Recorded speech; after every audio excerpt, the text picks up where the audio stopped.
റോഡപകട മരണം സാമൂഹ്യമാധ്യമത്തിൽ പങ്കുവച്ചതിന് act secretary MM മുഹസിനെതിരെ കള്ളക്കേസെടുത്തെന്ന ആരോപണം. കേസെടുത്തത് കലാപത്തിന് ആഹ്വാനം ചെയ്തുവെന്ന വകുപ്പ് ചുമത്തി. സാമൂഹ്യമാധ്യമത്തിലെ പോസ്റ്റ് തൃശൂർ കുന്നംകുളം സംസ്ഥാന പാതയിലെ ലിമിറ്റഡ് സ്റ്റോപ്പ് ബസ്സുകളുടെ മത്സര ഓട്ടത്താൽ മരണപ്പെട്ട വിദ്യാർത്ഥിയുമായി ബന്ധപ്പെട്ട്.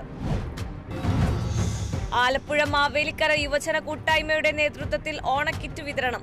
ഓണക്കിറ്റ് വിതരണം ചെയ്തത് പ്രദേശത്തെ 32 കുടുംബങ്ങൾക്ക്. വിതരണോദ്ഘാടനം സുരേഷ് നന്ദനം നിർവഹിച്ചു. കോട്ടയം രാമപുരത്ത് റെക്സിൻ കടയ്ക്ക് തീപിടിച്ചു. തീപിടുത്തത്തിൽ കട പൂർണ്ണമായും കത്തിനശിച്ചു. തീപിടുത്തത്തിന്റെ കാരണം വ്യക്തമല്ല.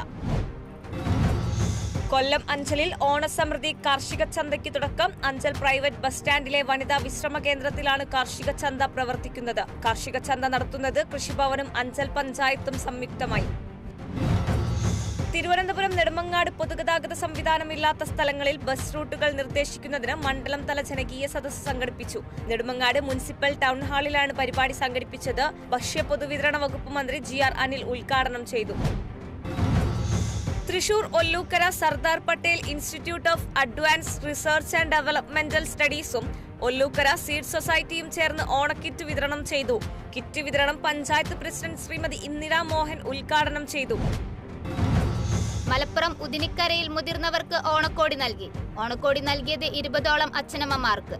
തുടർന്ന് വിവിധ മേഖലകളിൽ വ്യക്തിമുദ്ര പതിപ്പിച്ച വനിതകളെ ആദരിച്ചു. പരിപാടി വട്ടക്കുളം 14ാം വാർഡ് മെമ്പർ സുകുമാരൻ ഉദ്ഘാടനം ചെയ്തു. മലപ്പുറം പൊന്നാനിയിൽ മുനിസിപ്പൽ കോൺഗ്രസ് കമ്മിറ്റിയുടെ നേതൃത്വത്തിൽ പന്തം കൊളുത്തി പ്രകടനം. പ്രതിഷേധം ക്രിമിനൽ സ്വഭാവവും സ്വഭാവ ദൂഷ്യവുമുള്ള പോലീസ് ഉദ്യോഗസ്ഥരെ പോലീസ് സേനയിൽ നിന്ന് ഒഴിവാക്കണമെന്നാവശ്യപ്പെട്ട്. മുസ്ലിം ലീഗ് പൊന്നാനി മുനിസിപ്പൽ കമ്മിറ്റി സായാഹ്ന ധർണ സംഘടിപ്പിച്ചു. ധർണ സെപ്റ്റംബർ 14 നടക്കുന്ന മലപ്പുറം SP ഓഫീസ് മാർച്ചിന്റെ പ്രചരണാർത്ഥം. പ്രതിഷേധം പോലീസിന്റെ ക്രിമിനൽ വൽക്കരണത്തിൽ പ്രതിഷേധിച്ച്. SIO മലപ്പുറം ജില്ലാ കമ്മിറ്റി മേഖലാ സമ്മേളനം സംഘടിപ്പിക്കാൻ ഒരുങ്ങുന്നു. സമ്മേളനം SIO കേരള സംഘടിപ്പിക്കുന്ന ഹൻതലയുടെ വഴിയെ നടക്കുന്ന ബാബരിയുടെ ഓർമ്മകൾ ഉണ്ടായിരിക്കുക എന്ന ക്യാമ്പയിന്റെ ഭാഗമായി. പരിപാടി നാളെ പൊന്നാനിയിൽ. തിരുവനന്തപുരം നെടുമങ്ങാട് ബാർ അസോസിയേഷൻ ഓണാഘോഷം സംഘടിപ്പിച്ചു. പരിപാടി ജില്ലാ ജഡ്ജ് ഷാജഹാൻ ഉദ്ഘാടനം ചെയ്തു. തുടർന്ന് വിവിധ പരിപാടികളും നടന്നു. കൊല്ലം പത്തനാപുരത്ത് ദമ്പതികൾ ജീവനൊടുക്കിയത് പട്ടാഴി വടക്കേക്കര സ്വദേശി രജികുമാറും ഭാര്യ ദിവ്യയും. സാമ്പത്തിക ബുദ്ധിമുട്ടിനെ തുടർന്നെന്ന് നിഗമനം. പത്തനാപുരം പോലീസ് സ്ഥലത്തെത്തി തുടർ നടപടികൾ സ്വീകരിച്ചു. 18 വർഷം പഴക്കമുള്ള അലയൻസ് നെറ്റ്വർക്കിന് ഇനി പുതിയ കെട്ടിടം കൊട്ടിയം NSS കോളേജിന് സമീപം. കെട്ടിടത്തിന്റെ ശിലാസ്ഥാപനം നടന്നു. കൊട്ടിയം കേന്ദ്രമായി പ്രവർത്തിക്കുന്ന അലയൻസ് നെറ്റ്വർക്ക് കാലങ്ങളായി പ്രദേശത്ത് ഡിജിറ്റൽ ഇന്റർനെറ്റ് സേവനം നൽകി വരുന്നു. കൊല്ലം ശൂരനാട് ഗ്രാമപഞ്ചായത്തിന്റെ ഭാഗമായി കാർഷിക ഓണ വിപണന മേള നടത്തി. ഓണച്ചന്തയുടെ ഉദ്ഘാടനം വാർഡ് മെമ്പർ പാപ്പച്ചൻ നിർവഹിച്ചു. വർക്കല വനിതാ ഡോക്ടറെ കയ്യേറ്റം ചെയ്യാൻ ശ്രമിച്ച സംഭവത്തിൽ പ്രതിയെ വർക്കല പോലീസ് അറസ്റ്റ് ചെയ്തു. പിടിയിലായത് ചെമ്മരുതി സ്വദേശി മുനീർ. അറസ്റ്റിലായ മുനീർ കൊലപാതക ശ്രമം ഉൾപ്പെടെ നിരവധി കേസിലെ പ്രതിയെന്ന് പോലീസ്. ലാൻഡ് ട്രിബ്യൂണലുകളിൽ കെട്ടിക്കിടക്കുന്ന കുടിയാന്മയുമായി ബന്ധപ്പെട്ട മുഴുവൻ കേസുകളിലും തീർപ്പുണ്ടാകുമെന്ന് റവന്യൂ വകുപ്പ് മന്ത്രി K രാജൻ. എല്ലാ കേസുകളും ഒത്തുതീർപ്പാക്കുക സർക്കാരിന്റെ കാലാവധി പൂർത്തിയാകും മുൻപ്.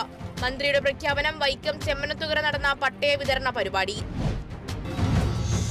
ആലപ്പുഴ മുട്ടാറിലും മിത്രക്കരിയിലും കുടുംബശ്രീ ഓണം വിപണനമേളയ്ക്ക് തുടക്കം. വിപണനമേള block panchayat president PK Venugopal ഉദ്ഘാടനം ചെയ്തു. വിറ്റഴിക്കുന്നത് കുടുംബശ്രീ ഗ്രൂപ്പുകളും സംരംഭകരും തയ്യാറാക്കിയ ഉൽപ്പന്നങ്ങൾ. സർക്കാരിന്റേത് കർഷക വിരുദ്ധ നിലപാടെന്ന് KPCC general secretary advocate KP Sreekumar. സാധാരണ ജനതയ്ക്ക് സർക്കാർ സമ്മാനിക്കുന്നത് കണ്ണീരോണമാണെന്നും കുറ്റപ്പെടുത്തൽ. വിമർശനം കർഷക കോൺഗ്രസ് കുട്ടനാട് നിയോജക മണ്ഡലം ധർണാ സമരം ഉദ്ഘാടനം ചെയ്യുന്നതിനിടെ. കാസർഗോഡ് തൃക്കരിപ്പൂർ ഇടയിലേക്കാട് കാവിലെ വാൻഡ്രക്ക് ഓണസദ്യ വിളമ്പാനൊരുങ്ങി വിദ്യാർത്ഥികൾ. പരിപാടി നവോദയ ഗ്രന്ഥാലയം ബാലവേദി സംഘടിപ്പിക്കുന്ന ഓണാഘോഷങ്ങളുടെ ഭാഗമായി. ഓണസദ്യയിൽ വിളമ്പുന്നത് 17 വിഭവങ്ങൾ. ഓണാഘോഷം സെപ്റ്റംബർ 16. തിരുവോണാഘോഷത്തിനൊരുങ്ങി ഗുരുവായൂർ ക്ഷേത്രം. ദർശന സമയം 1 മണിക്കൂർ കൂട്ടി. ആഘോഷങ്ങളുടെ ഭാഗമായുള്ള ഉത്രാടം കാഴ്ചക്കുല സമർപ്പണം, ഓണപ്പുടവ സമർപ്പണം, വിശേഷാൽ കാഴ്ച ശീവേലി ഉൾപ്പെടെയുള്ള ക്ഷേത്ര ചടങ്ങുകൾക്കായുള്ള ഒരുക്കങ്ങൾ അവസാന ഘട്ടത്തിൽ.